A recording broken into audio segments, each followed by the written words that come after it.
Nah kalau kita nggak tahu keluarga Nabi, yang punya diri nggak tahu dia keluarga Nabi, terus makan zakat aja sudah kan jadi dosa. Maka itulah kenapa nasab keluarga Nabi mesti dijaga, supaya keluarga Nabi nggak makan zakat, dan supaya yang bukan keluarga Nabi jangan kasih keluarga Nabi zakat. Kalau keluarga Nabi dikasih sedekah masih boleh, dikasih hadiah masih boleh, tapi dikasih zakat yang wajib haram. Kira-kira jelas tidak? Nah kalau nasab nggak dijaga, nanti yang nasab keluarga Nabi nggak tahu kalau dirinya nggak boleh makan zakat. Nanti orang-orang muhibbin yang cinta keluarga Nabi, dia bayar zakat ke keluarga Nabi, padahal nggak boleh sudah. Kira-kira jelas tidak? Yang keempat, saudara, ada aturan dalam fikih perang dalam Islam tentang ghanimah dan fal bangsa, bahwa khumus untuk keluarga Nabi.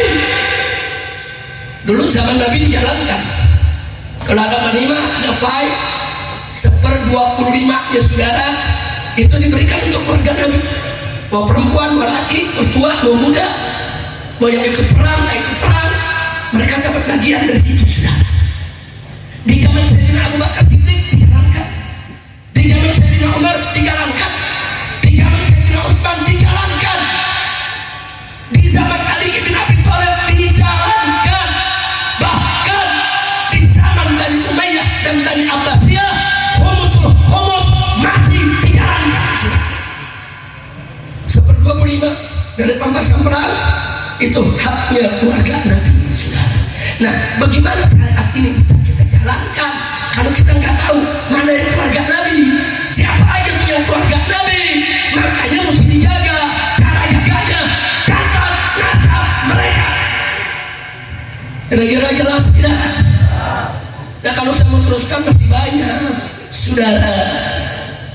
Cerita kalau kita bicara data negara Islam, Surutul Khalifah, salah satunya Quraisy saudara. Dan keluarga Nabi, turunan Nabi mereka Quraisy.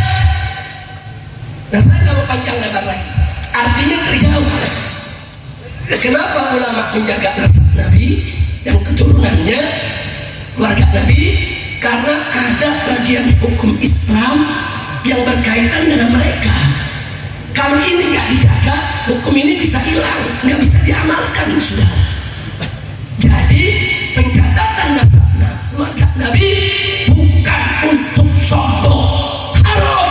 Orang sombong sebagai habaib saudara, haram, nggak boleh. Kira-kira jelas tidak? Ada lagi kalau saya mau tambahkan satu saudara. Kenapa nasab keluarga Nabi harus dijaga? Sebab sebagian besar ulama Ahlus Sunnah berfatwa saudara berkaitan dengan surat Ahzab yang Allah tegur para istri Nabi. Istri Nabi diingatkan nama Allah dalam Al-Quran, jangan coba-coba buat maksiat. Kalau mereka berbuat maksiat, dosanya double. Kalau mereka berbuat baik, pahalanya juga double. Ini ayat buat istri Nabi, tapi penutup ayatnya cerita soal Ahlul Bait. Innama yuridullahu yuzhiba ankum rijsa ahlal baiti wa yutahhirukum tathira. Sebelum ayat ini, itu ayat-ayat tentang istri Nabi. Sehingga para ulama mengatakan kalau istri Nabi saja yang nggak punya hubungan darah berbuat baik, pahalanya double, berbuat jahat, dosanya double. Lalu bagaimana anaknya Nabi, cucunya Nabi yang punya hubungan darah dengan Nabi?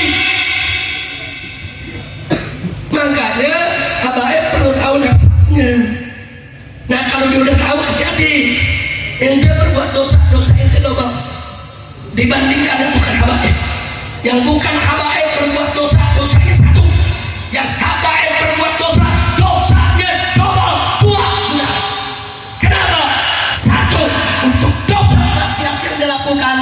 Dua, untuk dosa dia sudah bikin malu keluarga Nabi. Kira-kira jelas gak? Paham semua? Jadi nggak benar ada ngomong jadi Habib enaknya mabok boleh. Siapa yang bilang sudah? Jadi Habib enaknya maksiat boleh? Nggak ada ajaran di Habaib begitu sudah. Tahu-tahu ada artis dangdut serba fitnah.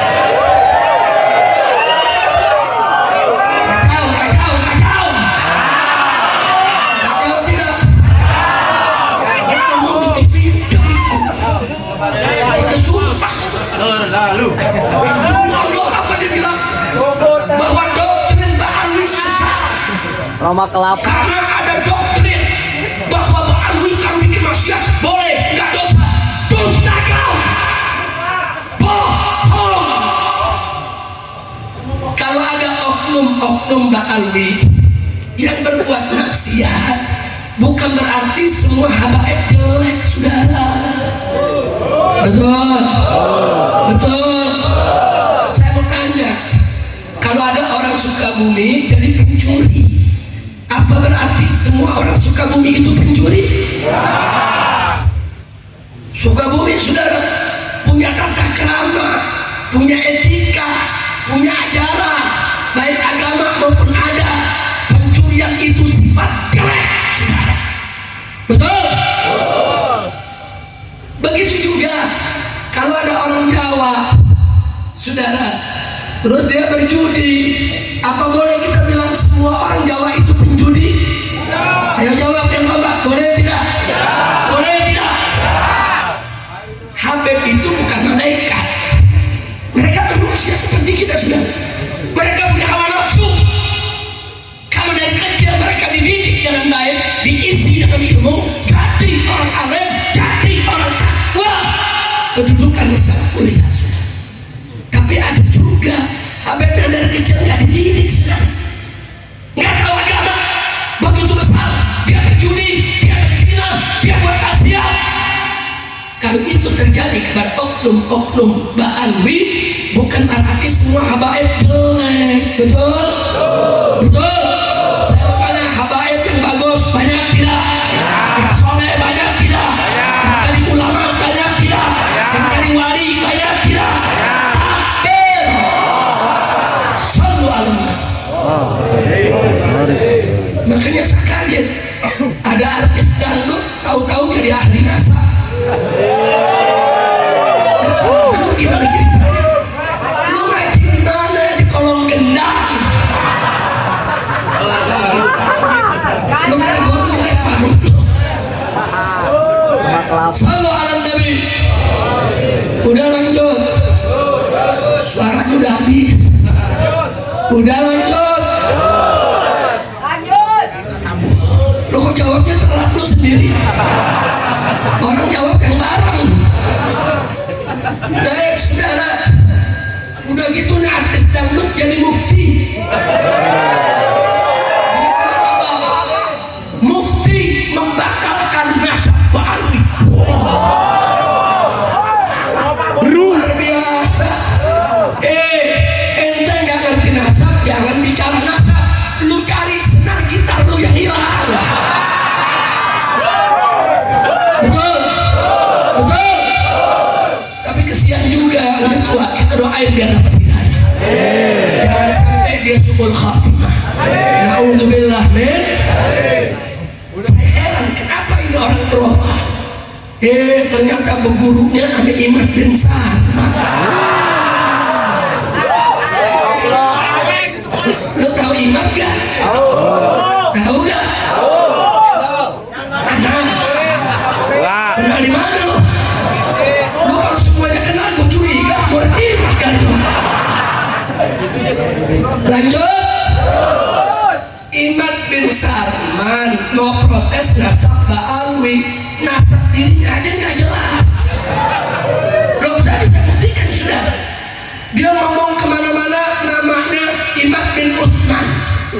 Terakhir dia bikin postingan, dia bilang Imad bin Sarmanah.